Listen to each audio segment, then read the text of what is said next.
until and unless we find in our hearts a real taste for the truth, we're not safe.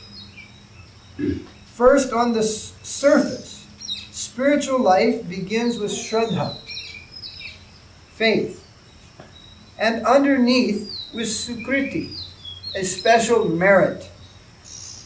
Next is Sadhu Sangha, or the company of the saints.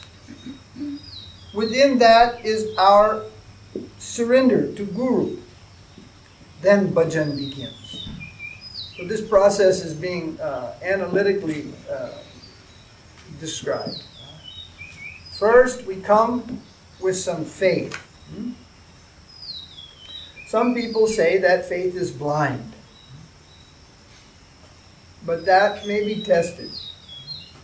If we come to a proper agent, if we come to a proper association due to our faith, then the faith wasn't blind. It took us somewhere. It guided us somewhere. If we have faith, we may call it faith, Shraddha, but it takes us to some cheating place, to some false Sangha, where everyone is thinking, I am God, you are God, like that. Then that was some blind faith, because it did not take us to where, to the land of faith. It did not take us in any proper direction, so that was blind faith. So the slight difference between this blind faith, which may lead us to a cheating Sangha, a cheating guru, and so forth. Just like the blind man may walk off a cliff. While walking, he may wander and fall off a cliff and die. So blind faith may take us in any uncertain place. But if it is not blind faith, then it will take us to the proper association, proper agent.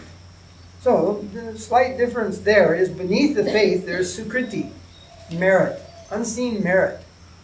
We may call that fortune. We may have a good fortune. We may have not a good fortune. We may have a bad fortune. This Sukriti we will gather from many lifetimes. Sukriti means good work. By doing various types of good works, we will develop some Sukriti. Even feeding the poor, helping an aged person across the street, or doing any good work like that, digging a well, repairing a road, or something like that. That is also a type of Sukriti. That is very less, but nonetheless, that will also give fruit in that proper direction. But the better type of Sukriti is called Agyata Sukriti. That even without our knowledge, we do something to help the devotees of the Supreme Lord. Or we do something in relation directly to the Supreme Lord. Say the Sankirtan van, the devotees. Sankirtan vehicle, preaching vehicle, has a flat tire on the road. So a good Samaritan stops to help and help the devotees change the tire. He may have that as his moral standard, and then he sees anybody in distress on the highway, he stops and helps. So helping anybody, he gets some Sukriti. But when he stops to help the devotees, even he does not know they're devotees, but because they are fully engaged in the pursuit of Krishna consciousness, and he helps them, that Sukriti then is called Agyata Sukriti. That is a special type of Sukriti, and it is in direct relation to divinity.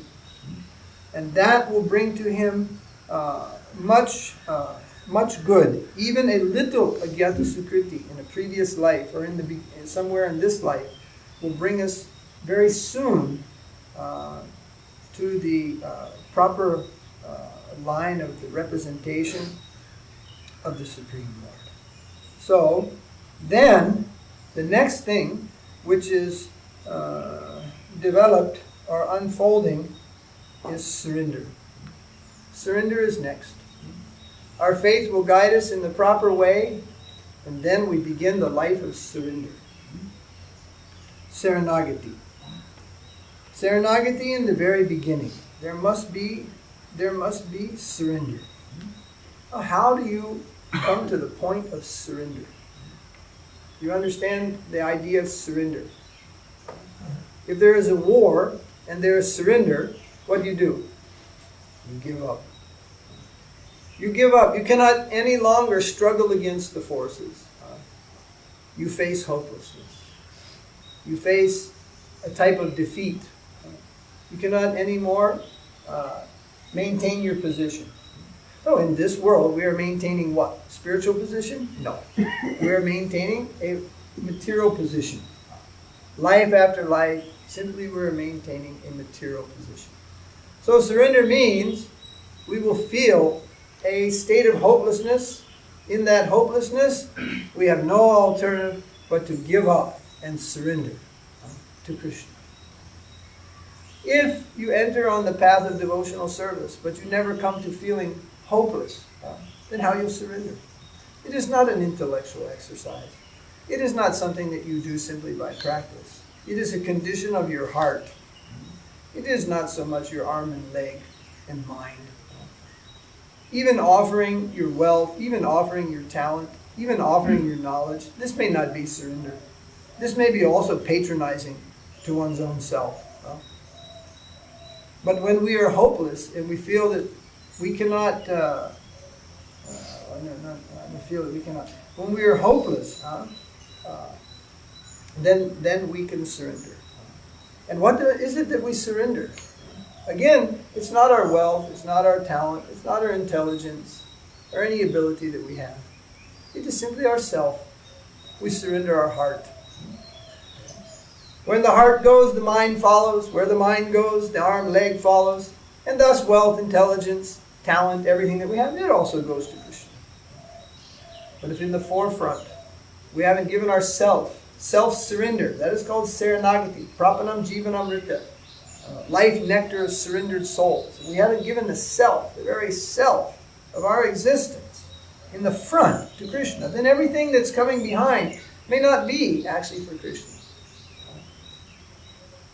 There is a propensity in this world that is called cheating propensity. We see in the market, you see in the business, you see in politics, it is daily cheating going on. So to say that this world is a cheating world, cheaters and the cheated, it is not an inaccurate statement. Srila Bhaktisiddhanta used to say, this world is cheaters and cheated. So generally when we hear that, we look about and we see all those cheaters. They are cheating us, you see. And that may be true. They may be trying to cheat us, you see. So we will try to take a measure of precaution. However, there is one cheater. He is most difficult to trace out. And that cheater is cheating us more than the collective energy of all others. Who is that? Yourself. We are our own biggest cheater. We are our own greatest self-deceiver. We want the world to be honest and straightforward with us. But in the last issue, we are not honest and straightforward with ourselves. So, there is no question of one becoming surrendered unless one can recognize the self-deception within. Self-deception, cheating one's own self. Don't worry about how others are cheating you. This all stems from we are cheating ourselves. We are not truthful within our own self. So this is a big hurdle to cross. Crossing this hurdle, one is then firmly situated on the path of self-realization, going back to home, back to God.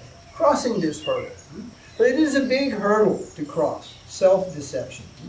Srila Sridhar Maharaj many times told, you should analyze why you came to this path, why you came here. With what purpose in mind did you enter in Krishna consciousness? At that time, you left so many things behind.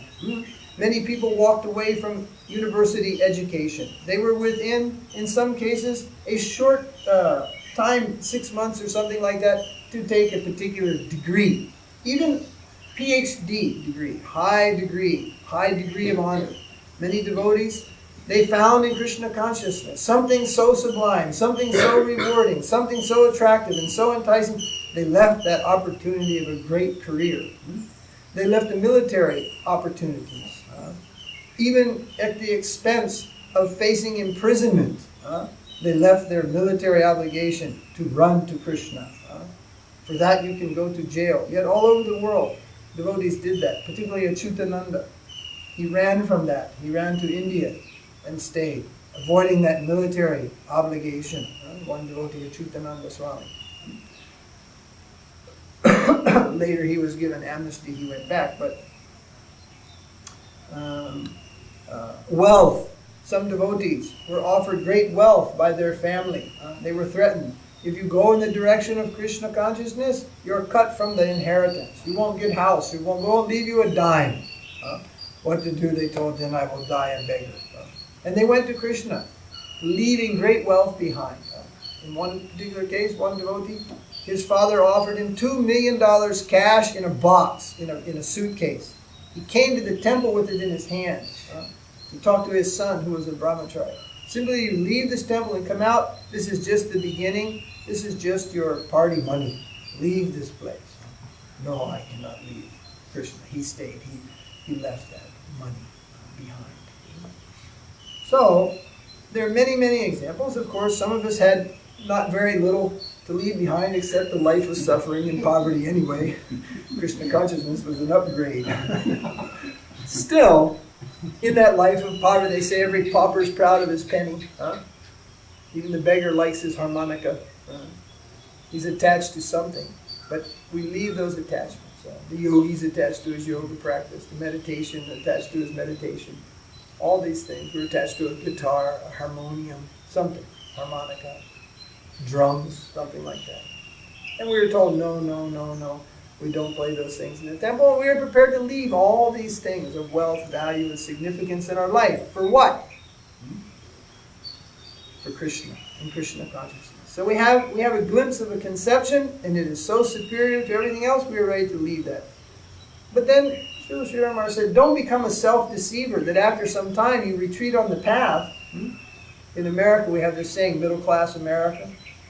Sometimes we talk about it, we make jokes about it. Many devotees then ply to become successful middle-class Americans.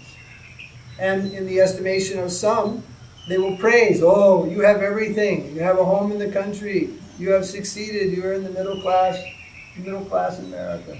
But then the devotee will say, what is the value of that middle class? Without sadhu sangha, without the association of devotees, it is all an empty husk. Empty husk, empty rice husk. You cannot survive simply on social status, middle class status, upper class status. So, once embarking on the path, we should not then fall again prey to self-deception and become again a self-deceiver.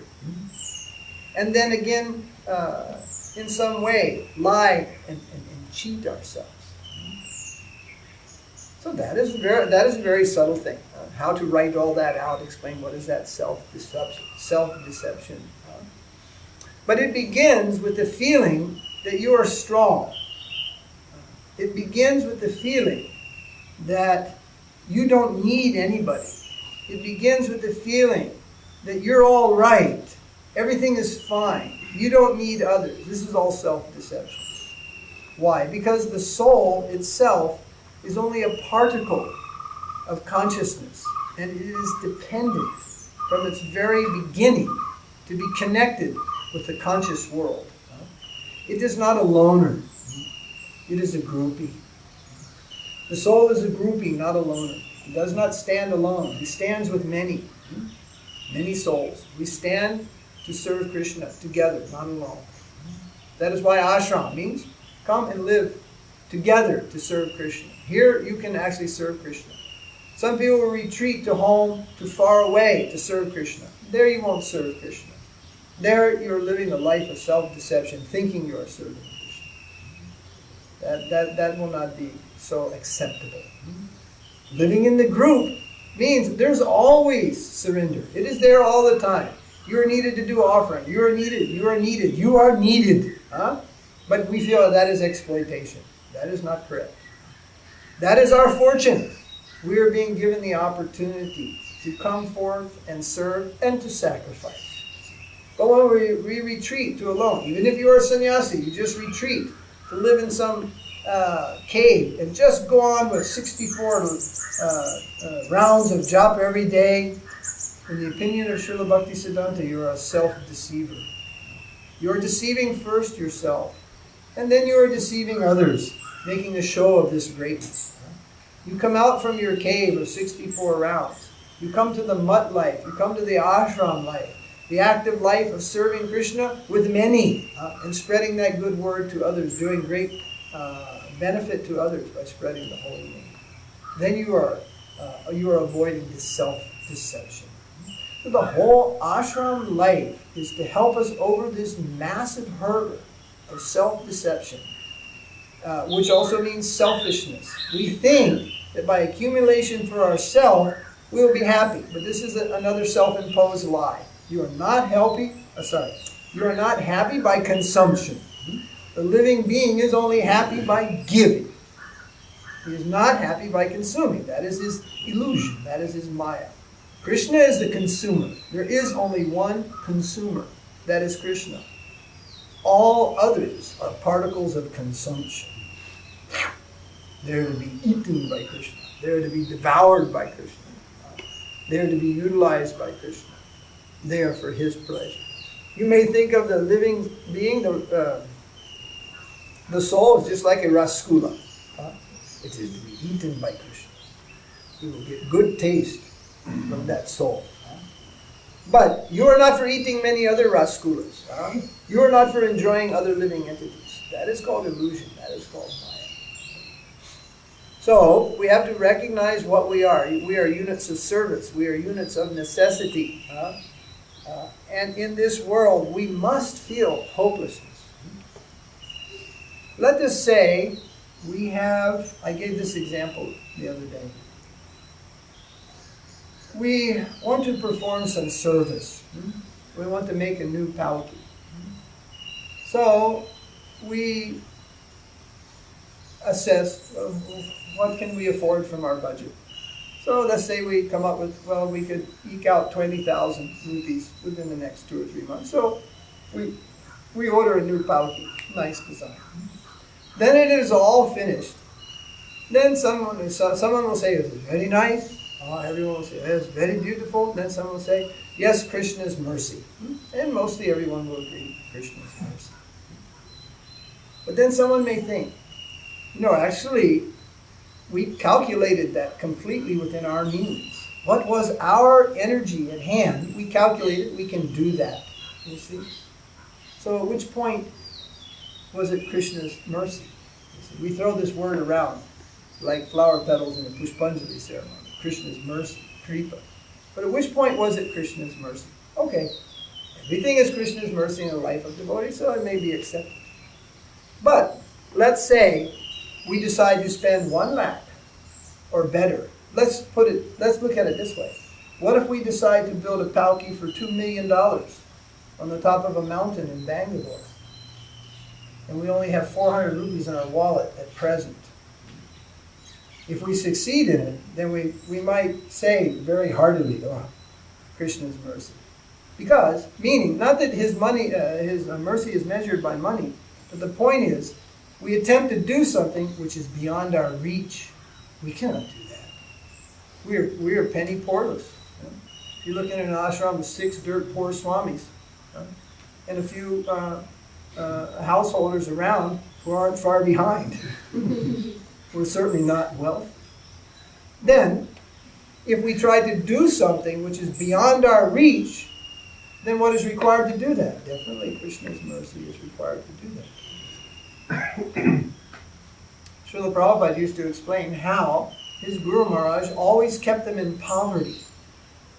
And he said he would put us in debt to build 1 temple, and then we would go out to collect for that debt. And when collecting that money, he would take that money and spend it again and double the debt. In this way, he kept us always in debt and working very hard. But if we do always what is within our means, you see, then the tendency is to rely on ourselves. And therefore, reaching that point of complete surrender to Krishna evades us. You see? We rely on our self-energy. You try to go beyond your energy. Let us say you're an artist, or say you're a musician. You can sing.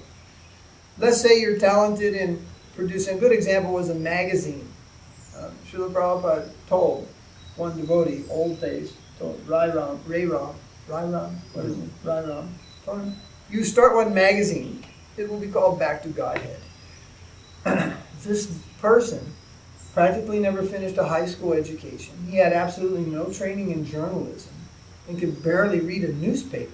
And Srila Prabhupada put him in the head of a magazine. Then that devotee said, but Prabhupada, I don't know anything about publishing a magazine. And one college professor, I think he commented, barely that boy could read one. Now he's been in charge of managing one. Then Prabhupada told him, no, you simply do. Krishna will help you. So when you do to serve Krishna beyond your means, you can't do it because you don't have the means, the energy, the anything, but you try to do it, then the gap is filled by Krishna himself. Then we will know Krishna's energy, Krishna's mercy. But always, if we're doing within our means, then, of course, there's such a thing as over-endeavor also.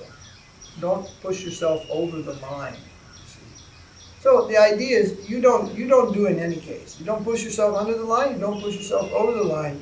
You let it all come to you from some other agent of the Vaishnava world, from the higher devotees, who you accept as your gurus, who you accept as your guardians, who you accept as the Vaishnavas. Let it come down to you. If you create your own program, you may over-endeavor, you may under-endeavor. So don't create your own program. Let it come down. If it's an under program, then that is necessary for your stage at this time, just to be substantially engaged. And if more comes to you, that may also be just suitable for your stage of advancement. Now the opportunity to step over the big hurdle, come to the life of full surrender.